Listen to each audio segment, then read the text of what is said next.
मीठे बच्चे, बाप की याद में रहो, सदा हर्षित रहो। याद में रहने वाले बहुत रमणीक और मीठे होंगे। खुशी में रहे, सर्विस करेंगे। प्रश्न: ज्ञान की मस्ती के साथ साथ कौन सी चेकिंग करना बहुत जरूरी है? उत्तर: ज्ञान की मस्ती तो रहती है, लेकिन चेक करो देही अभिमानी कितना बने हैं। ज्ञान तो बहुत सहज है, लेकिन योग में माया विघ्न डालती है। गृहस्थ व्यवहार में अनासक्त होकर रहना है। ऐसा न हो माया चूही अंदर ही अंदर काटती रहे और पता भी न पड़े। अपनी नब्ज आपे ही देखते रहो कि बाबा के साथ हमारा हड्डी प्यार है। कितना समय हम याद में रहते हैं। ओम शांति। क्यों न ऐसे बाप का बन जाना चाहिए जो बाप शाम से सुंदर बनाते हैं। बच्चे समझते हैं हम सावरे से गोरे बनते हैं। एक की बात नहीं है।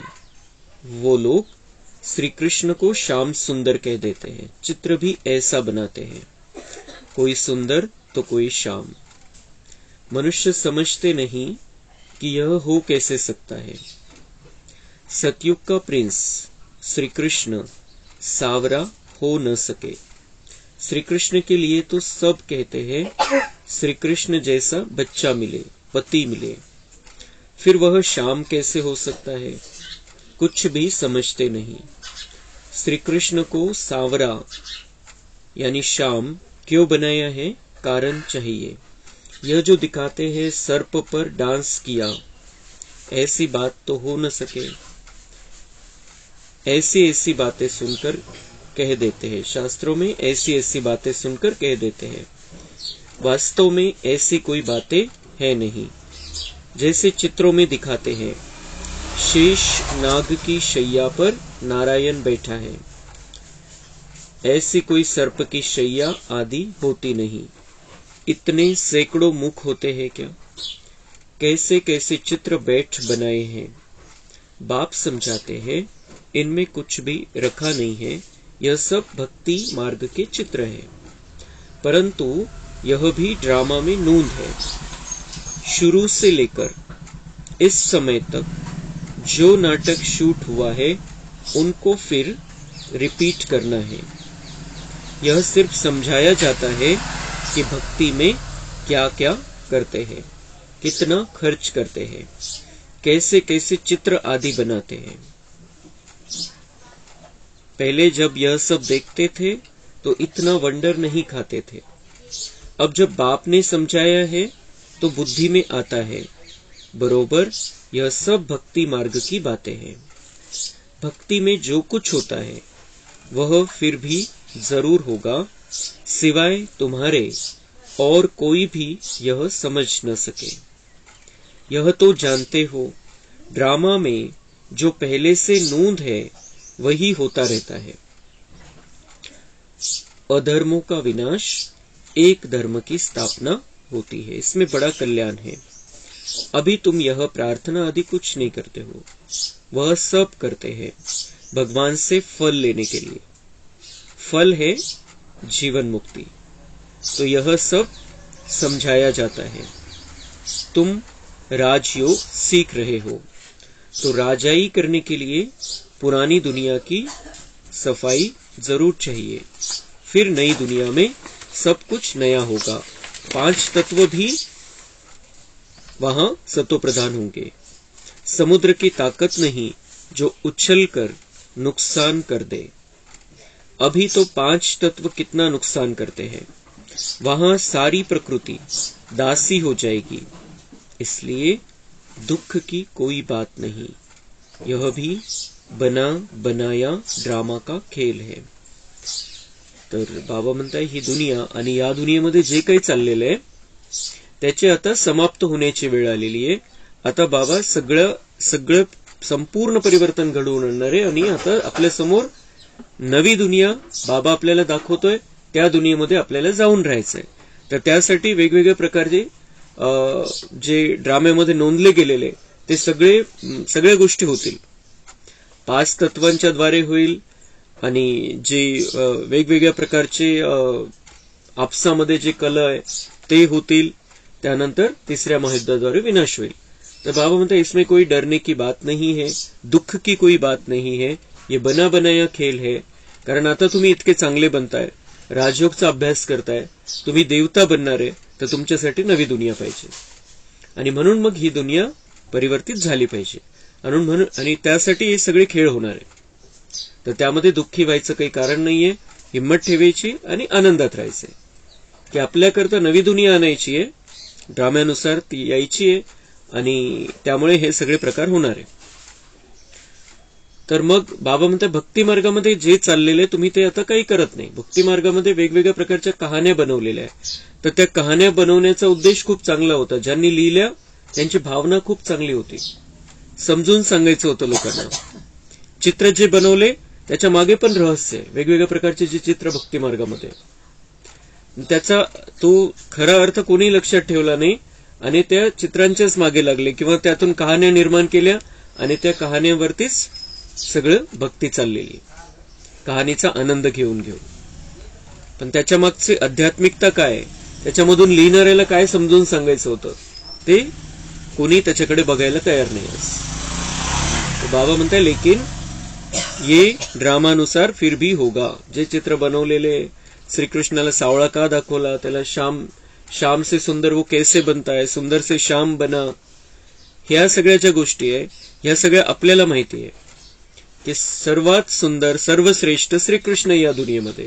पण तो पण जन्म घेत मग लास्टला त्याच्यामध्ये पण ती आत्मा पण तमोप्रधानतेमध्ये येऊन जाते आणि बाबा पुन्हा श्रीकृष्णाला तसं पहिल्यासारखं सतोप्रधान बनवतात.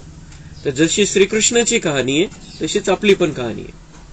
आणि म्हणून भक्ती मार्गामध्ये त्यांनी गोरा श्रीकृष्ण पण दाखवलेला आहे आणि काळा पण दाखवलेला आहे. त्याचं तो सुंदर पण आहे आणि श्याम पण आहे. तर बाबा म्हणता है कि ये सारी जो बातें हैं ये भक्ति मार्ग में अलग अलग टाइप के चित्र बनाकर कुछ बातें समझाने का प्रयत्न किया गया.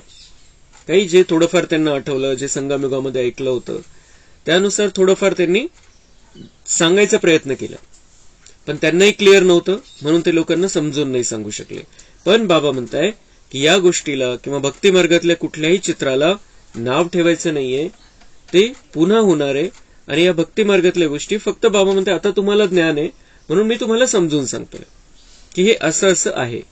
सत्य जे आहे ते बाबा आपल्याला मुरलीमधून सांगत असतो आणि बाबांनी ते चित्र बनवलेले, ते चित्रामधून सगळं स्पष्ट होतं.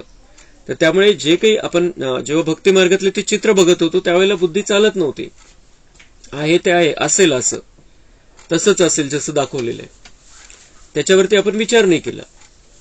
पण जेव्हा बाबा आपल्याला समजून सांगतात तेव्हा आपल्याला लक्षात येतं की हा हे तर असं तर असू शकत नाही. पण बाबा म्हणताय हे जे काही तुम्ही बघता, जे काही चाललेलं आहे भक्ती मार्गामध्ये त्याला तुम्हाला नाव ठेवायचं नाहीये काहीच. ते पुन्हा होणार आहे, पुन्हा 5000 वर्षानंतर असंच होईल, अशीच भक्ती चालणार आहे. आणि भक्तीची आवश्यकता आहे, भक्तीची आवश्यकता पण आहे. कारण बाबा नाहीये तर तोपर्यंत काही ना काही तर पाहिजे. आणि जे भक्त आत्मे कमीत कमी पाप तर नाही करत ज्यावेळेला भक्ती चाललेली, ज्यावेळेला त्यांचं ते कार्य चाललेलं आहे. म्हणून त्यांना आपण ज्ञानामध्ये आलेलो आहे, आपल्याला चांगल्या प्रकारे ज्ञानामध्ये चालायचं आणि जे भक्तीमध्ये चालताय त्यांनाही आपण रस्ता दाखवायचा है. अभी तुम समझते हो कि भारत में शिव जयंती मनाई जाती है. जरूर शिव बाबा ने भारत में आकर हेवन बनाया है, अब फिर बना रहे हैं. जो प्रजा बनने वाले होंगे उन्हों की बुद्धि में कुछ भी बैठेगा नहीं. जो राजधानी वाले होंगे वह समझेंगे बरोबर हम शिव बाबा के बच्चे हैं. तर बाबा म्हणताय की ज्यांना प्रजेमध्येच यायचंय, कोर्स झाला, कळालं, बघितलं, बस तेवढ्यापुरतं तेवढं, आणि ते जे निघून जातील मग ते प्रजेमध्ये येतील. कारण ज्ञानाचं बीज नष्ट नाही होत. कोर्स करणारे पण मग प्रजेमध्ये येतील. तर बाबा म्हणते ये जो प्रजा में आने वाली आत्माएं हैं उनकी बुद्धि में कुछ भी बैठेगा नहीं, बस तेवढ्या पुरतं तेवढं राहील त्यांचं. लेकिन जिनको जो राजधानी वाले हैं वो समझेंगे बरोबर हम शिव बाबा के बच्चे हैं, त्या स्थितीमध्ये राहतील, बाबाचा बच्चा बनून राहतील आणि प्रजेमध्ये येणारे निघून जातील. प्रजापिता ब्रह्मा भी है, लिबरेटर ज्ञान का सागर खुद बाबा है. ब्रह्मा को नहीं कहेंगे, ब्रह्मा भी उनसे लिबरेट होता है. सगळ्यांना मुक्त करणारा एक शिव बाबा आहे, ब्रह्माला पण मुक्त करणारा शिव बाबा आहे. म्हणून मुक्तिदाता शिव बाबा आहे, ब्रह्मा पण नाही. तो मुक्त सबको एक बाप ही करते हैं क्योंकि सब तमो प्रधान है. ऐसे अंदर में विचार सागर मंथन चलना चाहिए. हम ऐसी मुरली चलाए जो मनुष्य झट समझ जाए. बच्चे नंबरवार तो है ही, यह है नॉलेज, इसकी रोज स्टडी करनी चाहिए. बाबा म्हणते तुम्हाला मुरली सांगता आली पाहिजे, ते मुरलीतले पॉइंट सांगता आले पाहिजे आणि त्यासाठी मुरलीचा अभ्यास करायचा आहे. ज्ञान का सागर मैं हूं, मुझे ही भक्ति मार्ग में सब याद करते हैं. ड्रामा प्लान अनुसार यह भी ड्रामा में नूंद है. साक्षात्कार भी होते हैं, भक्ति मार्ग वालों को भी राजी करते हैं. ज्ञान नहीं उठाते तो उनके लिए भक्ति भी अच्छी. फिर भी मनुष्य सुधरते तो है ना, चोरी आदि नहीं करेंगे. भगवान का भजन करने वालों के लिए कभी भी उल्टी बातें नहीं करेंगे. फिर भी भक्त है. आजकल तो भल भक्त है फिर भी बहुत देवाला मार देते हैं. ऐसे नहीं कि शिव बाबा का बच्चा बना तो देवाला नहीं मारेंगे, पास्ट का कर्म है तो देवाला मारते हैं. ज्ञान में आने से भी देवाला मार देते हैं, इसमें ज्ञान का कोई ताल्लुक नहीं. तो बाबा म्हणता है कि भक्ति मार्ग वालों को भी उनके लिए हमें भावना ये रखनी है कि ज्ञान भले नहीं उठाते वो, लेकिन वो कम से कम पाप तो नहीं करते, चोरी आदि तो नहीं करेंगे. भक्त जे आहेत, जे खरे भक्त आहे ते घाबरतात आणि घाबरून तरी मग कमीत कमी पाप नाही करत. तर बाबा म्हणतात नहीं दे रहे ज्ञान तो उनको भक्ति करने दो. त्यांच्या बुद्धीची कॅपॅसिटी असेल तर ज्ञान घेतील. बुद्धीची कॅपॅसिटी असेल आणि सतयुगामध्ये त्रेतायुगामध्ये ते आलेले असतील तर मग ज्ञान घेतील. पण जर ज्ञान घेत नाहीये तर बाबा म्हणते कमीत कमी भक्ती तर करू दे त्यांना. भक्ती केली तर कमीत कमी पाप तर नाही करणार, घाबरून का होत नाही. भले त्यांचं भाग्य नाही बनणार सतयुग त्रेतायुगामध्ये येण्याचं, ते नाही येणार, पण मग भक्ती द्वापर मध्ये तर बऱ्यापैकी चालू द्या. तो तुम बच्चे अब सेवा पर लगे हुए हो, समझते हो श्रीमत पर सेवा में लगने से फल पाएंगे. हमको सब कुछ वहां ट्रांसफर करना है, बैगेज सब कुछ ट्रांसफर कर देना है. बाबा को शुरू में बहुत मजा आया था, वहां से जब निकला तो गीत बनाया. अलफ को मिला अल्लाह, बे को मिली बादशाही. श्री कृष्ण का चतुर्भुज का साक्षात्कार हुआ, समझा द्वारिका का बादशाह बनूंगा, ऐसा नशा चढ़ता था. अब यह विनाशी पैसा क्या करेंगे. तो तुम बच्चों को भी खुशी होनी चाहिए, हमको बाबा स्वर्ग की बादशाही देते हैं. बाबा म्हणते तुम्ही सेवेवरती, आता तुम्ही सेवेचं जीवन आहे, आता सगळं काही ट्रान्सफर करायचं इथून. एक तर बाबांना सगळं अर्पण करून टाकायचंय आणि दुसरी गोष्ट की जे आपल्या सोबत येणार आहे ते तयार करायचे, ती पॅकिंग करायची. जे आपल्या सोबत येणार आहे बॅगेज तयार ठेवायची, जे आपल्या सोबत येणार आहे. आणि दुसरं जे बॅगेज आपण जो पसारा बनवलेला आहे बुद्धीमध्ये द्वापर युगापासून, ते बाबांना अर्पण करून टाकायचे, ट्रान्सफर करून टाकायचे.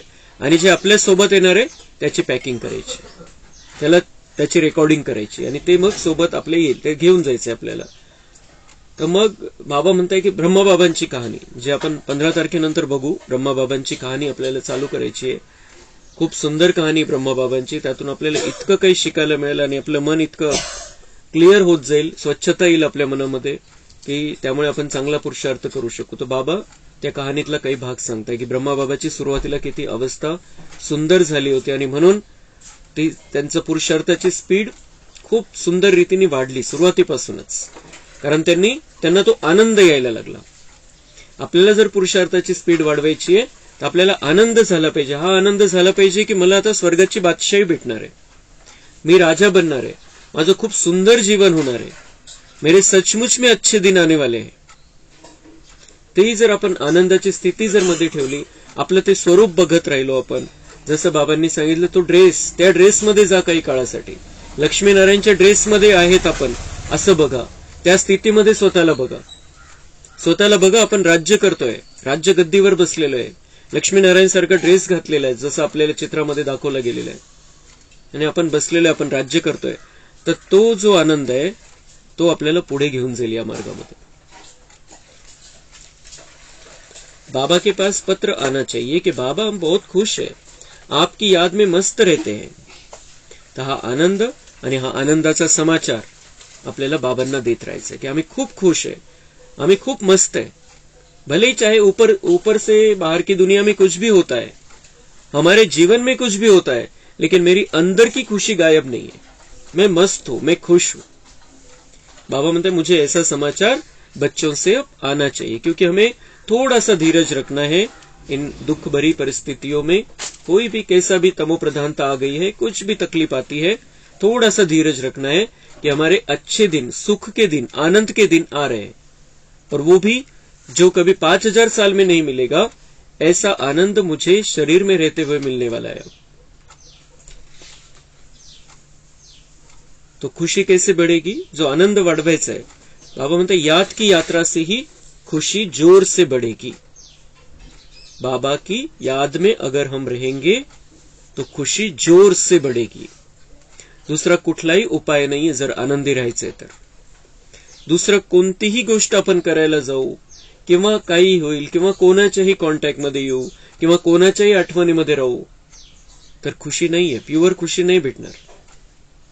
काही ना काही प्रॉब्लेम दिसेल त्याच्यामध्ये, काही ना काही दुःख दिसेल, पण एक बाबाची आठवणच अशी या दुनियेमध्ये आता की ज्याच्यामुळे आपल्याला आनंदच मिळेल. कारण तो आनंदाचा सागर आहे, त्याच्याकडे कोणतंही दुःख नाहीये, त्याचे व्हायब्रेशन कधीही दुःखाचे नाहीये, त्याचे व्हायब्रेशन कधीही टेन्शनचे नाहीये, त्याचे व्हायब्रेशन कधी अशांतीचे नाहीये. आणि म्हणून त्याची आठवण जर आपण करू, आत्मा त्याच्याशी कनेक्ट होऊन जाईल, तर त्याच्यात ते व्हायब्रेशन येतील आपल्यामध्ये.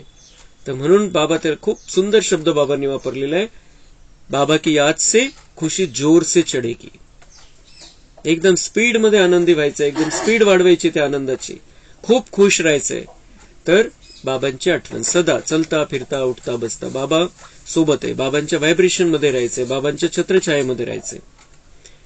बाबांच्या ज्ञानाचे जे आपण पॉइंट्स ऐकले त्याच्यावरती चिंतन, आजचे नसतील आठवत तर काल काय ऐकलं, आपल्याला काय काय नवीन माहित झालेलं आहे त्याच्यावरती चिंतन करायचंय आणि आनंदित राहायचं एकदम.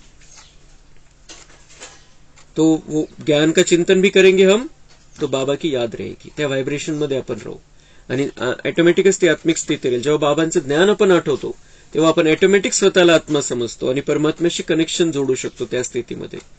आणि म्हणून आपल्याला आनंदाच्या अनुभूतीमध्ये राहता येतं. तो बाबा हमें ये सिखाता है कि मुझे याद करने से तुम खुश रह सकते हो. दुनिया वाले खुशी ढूंढ रहे, कहीं नहीं मिल रही है उनको. ती जर मिळाली असती तर मग अजून काही ह्या इच्छा संपल्या असत्या त्यांच्या. खुशी मिळते तेवढ्यापुरती तेवढी खुशी, तेवढ्यापुरता तेवढा आनंद घेतात, पुन्हा दुसऱ्याची तयारी. लेकिन हमें तो बाबा ने ये सिखाया है कि तुम्हें हर पल खुश रहना है. बाहर की बातों से खुश होने की जरूरत नहीं है. बाहर की बातें तुम्हें खुश करे तो तुम कमजोर हो, लेकिन तुम शक्तिशाली आत्मा हो, तुम्हें सदा खुश रहना है. तो बाहर की परिस्थितियां भी उस तुम्हारी खुशी के कारण बदल जाएगी. पण बाहेरच्या गोष्टीवरती डिपेंड राहिलो आपण तर संपूर्ण आणि प्युअर खुशी कधीच मिळणार नाही आपल्याला. ज्ञान में भल कितना भी मस्त रहते हैं, परंतु देह अभिमान कितना है. बाबा म्हणते ज्ञान में तो मस्त रहते, लेकिन देह अभिमान, जर स्वतःला आत्मा समजत नाहीये तर मग तो आनंद पण नाही येणार. ज्ञान जरी खूप आपल्याला आवडतंय, ज्ञान आपल्याला आनंद देतोय तेवढ्यापुरता तेवढा, पण मग देहभान संपला तर आत्मिक आनंदाची स्थिती, ती अनुभूती आपल्याला होईल खऱ्या आनंदाची. देही अभिमानीपना कहाँ है. ज्ञान तो बड़ा इजी है, योग में ही माया विघ्न डालती है. गृहस्थ व्यवहार में भी अनासक्त हो रहना है. ऐसा न हो जो माया अंगुरी लगा दे. माया काटती ऐसे है जैसे चूहा ऐसे काटता है जो भल खून निकल आए पर पता न पड़े. बच्चों को पता नहीं पड़ता कि देह अभिमान आने से कितना नुकसान होता है. ऊंच पद पा नहीं सकेंगे। बाप से पूरा वर्षा लेना चाहिए। मम्मा बाबा मुआफिक हम भी तख्त नशीन बने। बाप है दिल लेने वाला। दिलवाड़ा मंदिर में भी पूरा यादगार है। बाबा है बच्चों का दिल लेने वाला और बच्चों को दिल देने वाला। बच्चों का प्यार बाबा को चाहिए और हमें बाबा का प्यार लेने का अभी अधिकार है, पात्रता भी हमें अपने अंदर लानी है। तर बाबा म्हणते आता त्यासाठी काय पाहिजे, सगळ्यात महत्वाची गोष्ट देह अभिमान को खत्म करना है। और देह अभिमान को खत्म करने के लिए खुद को आत्मा समझना है। जी नकारात्मकता काढायला मेहनत आहे, अंधार काढू नहीं शकत, लाईट लावावं लागतो, सोपं काम करायचं। तो बाबा म्हणता है कि वो जो तुम्हें आत्माभिमानी स्थिति में रहने की प्रैक्टिस हो जाएगी तो ये जो सारा नुकसान हो जाता है, तकलीफ होती है, प्रॉब्लम आते हैं, पुरुषार्थ नहीं होता है, तो वो नहीं होगा। अगर खुद को आत्मा समझेंगे तो बहुत ऊंची लेवल का पुरुषार्थ होगा और कहीं से भी माया आ रही है पकड़ समझ में आ जाएगा आपको। जर देहभानामध्ये तर मग माया हे पण समजणार नाही। जसं उंदीर चावतो, फुंकर घालतो पहिले आणि नंतर चावतो, रक्त निघेपर्यंत पण समजत नाही चावला म्हणून। तो ऐसे ही माया छुपके से हमारे ऊपर वार करती है जब हम देहभान में रहते हैं। जर आत्माभिमानी स्थिती आहे तर आपल्यामध्ये परखण्याची शक्ती पण येऊन जाईल आणि आपण ओळखू शकतो मायेला आणि त्यामुळे दूर राहू शकतो। तुम अपने को देखो, हम बाबा को याद करते हैं और बाबा मिसल सेवा करते हैं। हमारा बाबा के साथ योग है, हम बहुतों की सेवा करते हैं। चार्ट रखना चाहिए, बाबा को जिगरी कितना याद करते हैं। कोई समझते हैं हम निरंतर याद करते हैं, यह नहीं हो सकता। कई समझते हम बाबा के बच्चे बन गए बस, परंतु अपने को आत्मा समझ बाप को याद करना है। बाबा की याद बिगर कुछ काम किया गोया बाबा को याद नहीं करते। बाबा की याद में सदैव हर्षित रहना चाहिए। याद में रहने वाला सदैव रमणीक रहेगा, हर्षित मुख रहेगा, जिसको बहुत खुशी से और रमणीकता से समझाएंगे। तर इतके फायदे बाबांच्या आठवणीमध्ये राहण्याचे। आपण खूप खुश राहू, चेहरा हर्षितमुख राहील, रमणीकतेने आपण समजून सांगू शकू बाबांच्या। जर आपण आनंदी नाहीये तर मग तेवढी रमणीकता पण नाही राहणार। खूप गंभीरतेने समजून सांगायचं नाहीये, खूप प्रेमाने हसून आपण समजून सांगू शकतो। आणि जेव्हा जिथं कुठं आपण जातोय बाबांच्या आठवणीमध्ये जायचंय, बाबांच्या आठवणीमध्ये राहायचंय, तर काय होईल, आपल्या चेहऱ्यावरचा जो आनंद आहे त्यांना लक्षात येईल की आपण हे जे काही करतोय त्याच्यामध्ये आपल्याला तर तेवढ्यापुरता तेवढा आनंद मिळतोय, पण हे सदा खुश आहे, काही न करता खुश आहे। तर ते विचारतील तुम्हारे खुशी का राज क्या है, मग त्यांना आपण ते ज्ञान देऊ शकतो, सांगू शकतो त्यांना। तो हमें सदा हर्षित रहना है, खुश रहना है। तो हर काम करते समय, चलते फिरते उठते बैठते बाबा की याद में रहना है। बाबा म्हणते बाबा की याद बिगर कुछ काम किया तो बाबा को याद ही नहीं करते। इसका मतलब जेव्हा आपल्याला कोणत्या एखाद्या कामाची सुरुवात करायची आहे, बाबांना बोलवायचंय, बाबांच्या आठवणीमध्ये स्टार्ट करायचंय। भले काम करत असताना आपण विसरून जातो कधी कधी, पण सुरुवातीला आणि काम झाल्यावर, कोणतंही छोटं असो मोठं असो, काम झाल्यावर पण बाबांची आठवण, सुरुवातीला पण कुठं आपण बाहेर जातोय, घराच्या बाहेर जातोय, बाबांना सांगून जायचंय बाबा मी जातोय, आता मी सेवेवरती जातोय। परत आल्यावर बाबांना सांगायचंय आलो मी। भले नाही कोणाला सांगितलं, वाणीद्वारे सेवा नाही केली, पण व्हायब्रेशन तर दिले, सकाश तर दिली, बाबांना सांगायचं मी आलो सेवा करून। कुठेही जायचंय, काही करायचंय, आपलं हे सेवेचं जीवन आहे, तर मग बाबांना सांगून सगळं काही करायचंय। तर हे खूप सुंदर योग पण होऊन जाईल। असं नाही की आपल्याला बसूनच योग लावायचंय कंटिन्यू, काही काळ मनाला सेटिंग देण्यासाठी बसायचंय, पण चलता फिरता उठता बसता योग करायचंय आणि त्याची मजा जर घ्यायची तर बाबांना सांगणं सुरू करायचंय।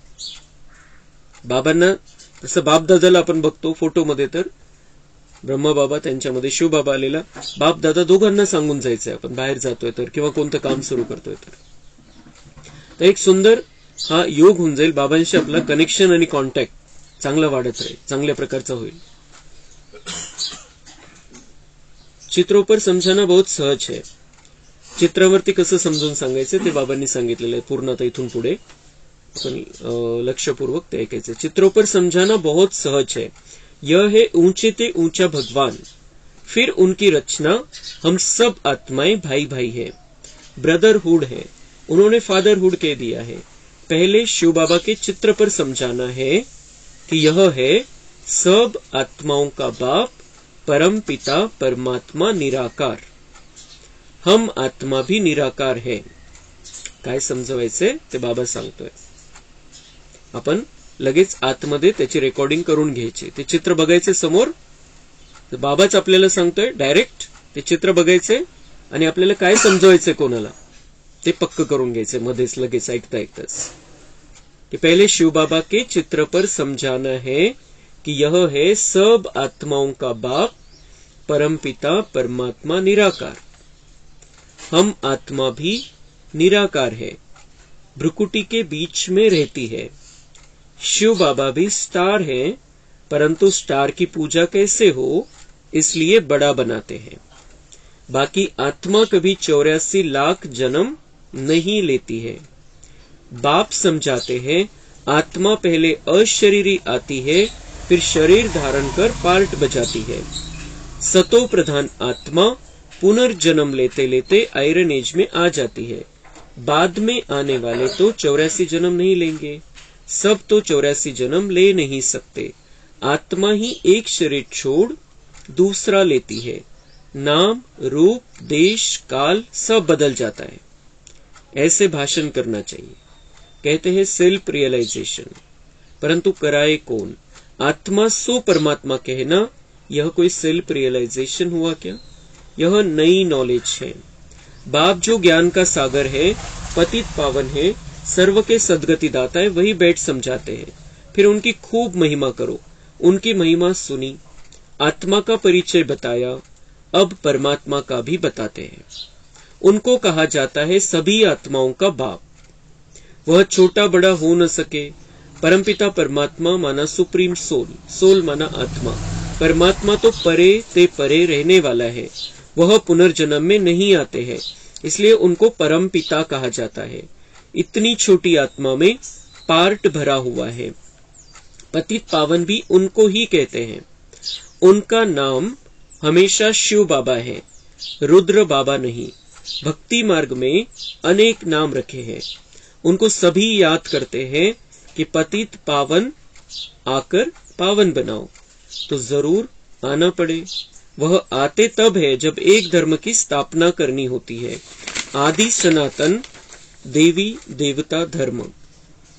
अभी है कलयुग, ढेर मनुष्य है. सतयुग में बहुत थोड़े मनुष्य है. गाया भी हुआ है ब्रह्मा द्वारा स्थापना, शंकर द्वारा विनाश. गीता द्वारा ही आदि सनातन धर्म की स्थापना हुई है. सिर्फ उसमें भी भूल कर श्री कृष्ण का नाम डाल दिया है. बाप कहते वह तो पुनर्जन्म में आने वाला है, मैं तो पुनर्जन्म रहित हूँ. तो अब जज करो कि परमपिता परमात्मा निराकार शिव या श्री कृष्ण. गीता का भगवान कौन? भगवान तो एक को ही कहा जाता है.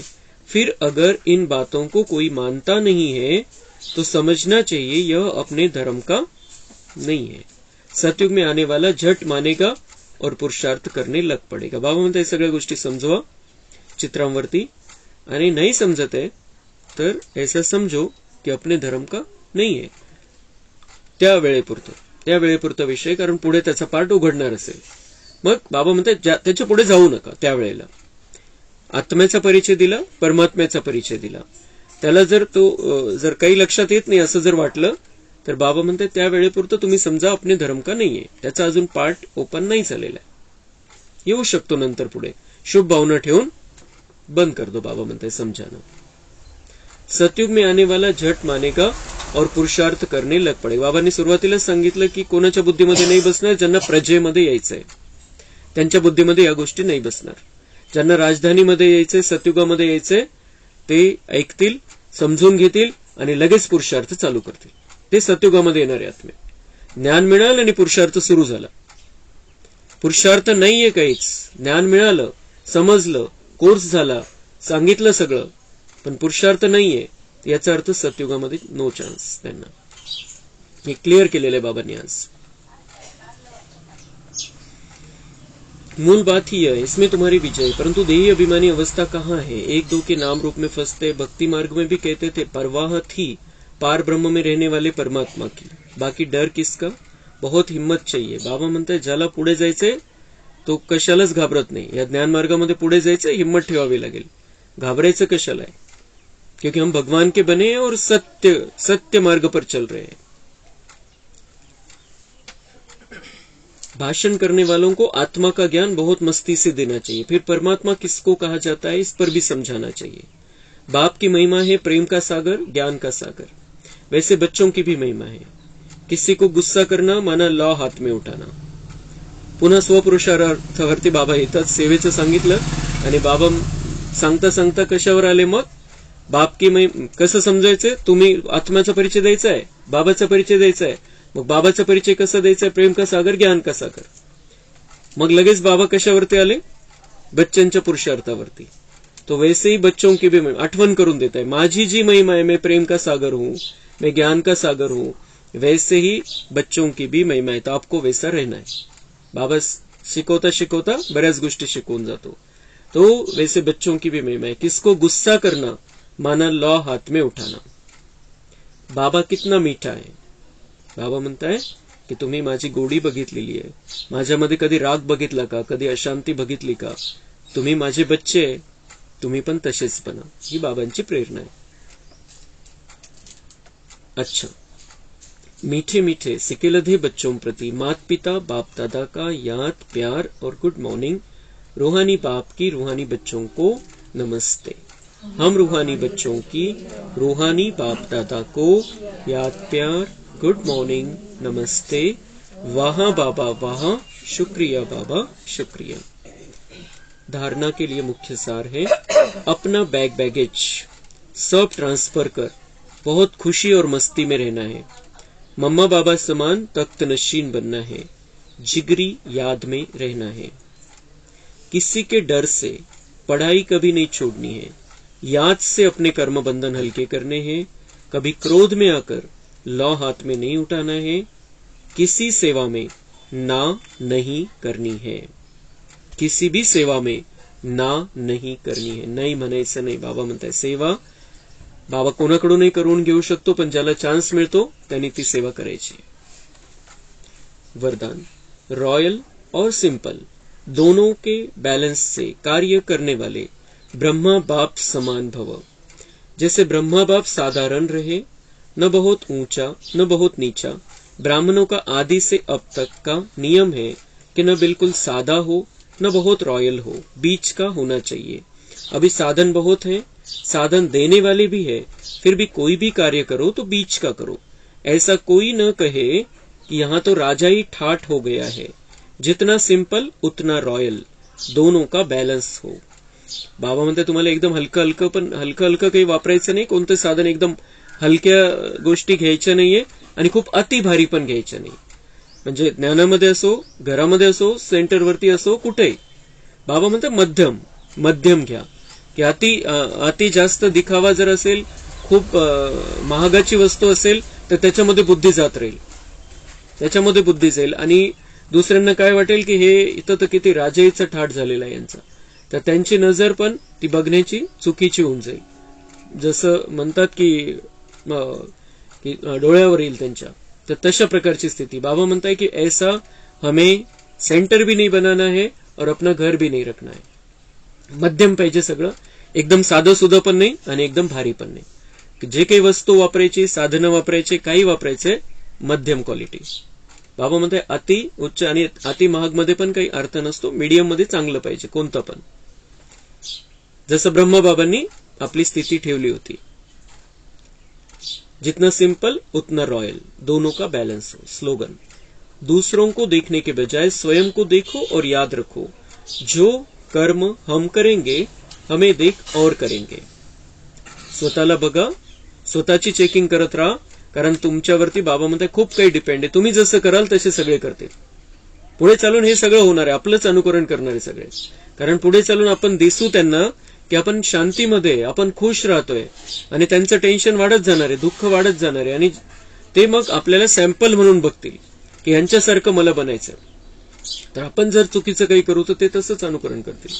म्हणून बाबा म्हणताय दुसऱ्याला बघू नका, कोणाचा काय पुरुषार्थ चाललेला आहे ते पण बघू नका, कलियुगातले लोक काय करताय ते पण बघू नका, भक्तीवाले काय करताय ते पण बघू नका। तुम्ही तुमची चेकिंग करा आणि स्वतःला तयार करा। लक्षात ठेवायचंय, हा धडा लक्षात ठेवा। बाबा म्हणताय जो कर्म हम करेंगे हमें देखकर और करेंगे। प्रत्येक गोष्टीची एक वेळ असते त्यानुसार पुढे चालून सगळ्यांना आपलं अनुकरण करावं लागणार आहे. आजचा पॉइंट है अव्यक्ति साइलेंस द्वारा डबल लाइट फरिश्ता स्थिति का अनुभव करो. अभी आपकी सारी कारोबार श्रेष्ठ संकल्प द्वारा इशारों से चलनी चाहिए. ऐसे लाइट रूप में रहो जो व्यर्थ संकल्प व्यर्थ समय समाप्त हो जाए. वही संकल्प उठे जो होना है और जिसको करना है. उनकी बुद्धि में भी वह संकल्प उठे की यही करना है. तब यह साकार वतन सूक्ष्म वतन बनेगा. बाबा म्हणतात इथंच आपल्याला फरिश्त्यांची दुनिया आणायची. ती तर आहेच, संपूर्ण बनून फरिश्त्यांच्या दुनियेमध्ये आपल्याला जायचंय पहिले, मग परमधाम मध्ये जायचंय. पण इथं फरिश्ता स्थितीमध्ये राहायचं, इथं फरिश्त्यांची दुनिया आणायची. तर काय करावं लागेल? लाईट रूपामध्ये राहा, म्हणजे आत्मिक स्थितीमध्ये. आत्म्याचा लाईट सदा जागृत पाहिजे, ती किरण सतत निघत राहिली पाहिजे. तर त्यामुळे काय होईल? व्यर्थ संकल्प समाप्त होऊन जाईल आणि आपला वेळ व्यर्थ जाणं समाप्त होऊन जाईल. आपण काहीही करतोय त्याच्यामध्ये जर सेवा करतोय, सकाश देतोय, व्हायब्रेशन देतोय, काहीतरी प्लॅनिंग करतोय, कशाची ईश्वरीय सेवेची प्लॅनिंग करतोय, तर मग ती वेळ व्यर्थ नाही आपली. पण जर असंच आपण टाइमपास केलं तर ती त्याला व्यर्थ मध्ये पकडलं जाईल. तर बाबा म्हणतात वेळ वाया जाणार नाही, संकल्प वाया जाणार नाही. तर त्याच्यासाठी सोपा उपाय काय? लाइट रूप में रहो. आत्मा अपनी लाइट के स्वरूप में, ती आत्म्याची ज्योती जागृत पाहिजे. किरण निघताना बघायची आपण, सूर्यासारखं कसं जागृत ठेवायचं स्वतःला की मी आत्मा आहे, शरीर भानापासून मुक्त. मग बाबांशी कनेक्शन राहील, बाबांचे व्हायब्रेशन येत राहतील आणि व्यर्थ ऑटोमॅटिक समाप्त होऊन जाईल. तेच संकल्प मनामध्ये येतील जे होणार आहे. इतकी तुमची स्थिती पॉवरफुल होऊन जाईल. जर तुम्ही आत्मिक स्वरूपामध्ये राहाल तर संकल्प तेच येतील की जे व्हायचंय, जे करायचंय. आणि ज्याच्याकडून करून घ्यायचंय त्याला पण तेच बुद्धीमध्ये येईल की आपल्याला हे करायचंय. असं पण होऊ शकतं. आपली ती स्थिती आपल्याला बनवायची, त्या लेव्हलपर्यंत पोहोचायचंय की कोणाला काही सांगायची गरज नाही पडली पाहिजे, बोलायची गरज नाही पडली पाहिजे. त्याला समजलं पाहिजे मला आता हे करणं आवश्यक आहे. त्याला आपल्याकडून प्रेरणा मिळाली पाहिजे तशी. तर त्या लेव्हलला आपण पोहोचू शकतो. पण आधार काय त्याचा? लाईट रूप में रहना. चमकता चांदणीच्या रूपामध्ये आपण राहायचं. ओम शांती. कम बोलो, धीरे बोलो, मीठा बोलो, सत्य बोलो, सोच समझकर बोलो.